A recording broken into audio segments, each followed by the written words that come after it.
একটা ছেলে বলো, ভাই আল্লাহ দোহাই, এই মুসলমানের বাচ্চা, যদি মার পবিত্র দুধ খেয়ে থাকো, বলো তোমারে আল্লাহ তাআলা নামাজ পড়ার যোগ্যতা তোমার শরীরের মধ্যে দেয় নাই?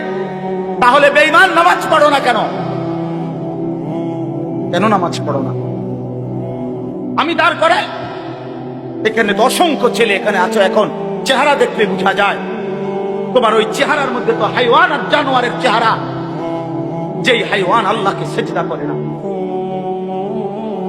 আজকের এশার নামাজ পড়ো নাই, আজকের মাগরিব এক ওয়াক্ত নামাজ পড়ো নাই, এমন অসভ্য জঙ্গলি এখানেও তো বসে আছো। বেহায়া, লজ্জা করে না? কেমনে ঘুমাইবি বেটা? নামাজ না পড়ে যদি ঘুমাও, ফেরেশতা যদি একটা লাথি মারে, ফেরেশতা যদি একটা লাথি মারে, ফজরের নামাজ না পড়ে যে ঘুমাও, ফেরেশতা যদি একটা ঘুমের মধ্যে রেখে লাথি দেন।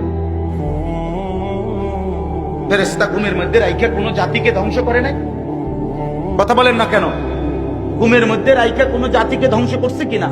কওমে লূতকে ঘুমের মধ্যে রাইখা ধ্বংস করছে, কওমে সামুদকে, কওমে সালেহকে, কওমে শুআইবকে, এই চারটা জাতিকে আল্লাহ তাআলা ঘুমের মধ্যে রাইখাই শেষ করেছে। আল্লাহ আমাদেরকে মাফ করে দেন। আমার কথা রাগ করো না ভাই, উদ্দেশ্য তোমার লগে কোনো ঝগড়া করা না, আমি কোনো কাজে লাগছি না, ঠিক কিনা বলেন না কেন? মাকসাদ কি? আপনাগুলোকে আমার ঝগড়া দীর্ঘ 20টা বছরের বেশি হবে, আজ থেকে 20 বছরের উপরে হবে এই জমিনে আমার আশা দেওয়া। সুখে দুঃখে, আনন্দ বেদনায়, মূল্যায়ন অবমূল্যায়ন, সর্বাবস্থায় আমি আসছি আল্লাহর দয়া। বলেন আলহামদুলিল্লাহ। আলামিন আমার কাছে মাদ্রাসায় গেছে, ভাই আমার অনেক অনেক মহব্বতের ছাত্র।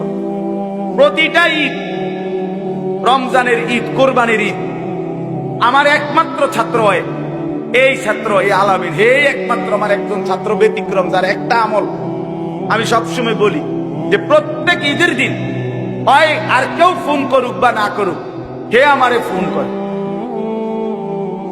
ভালো আছেন নিউজ। আজিব, এটা তার সবসময়ের আমল। বহুদিন যাবত আমি দেখছি। আল্লাহ তাআলা উত্তম বিনিময় দান করেন।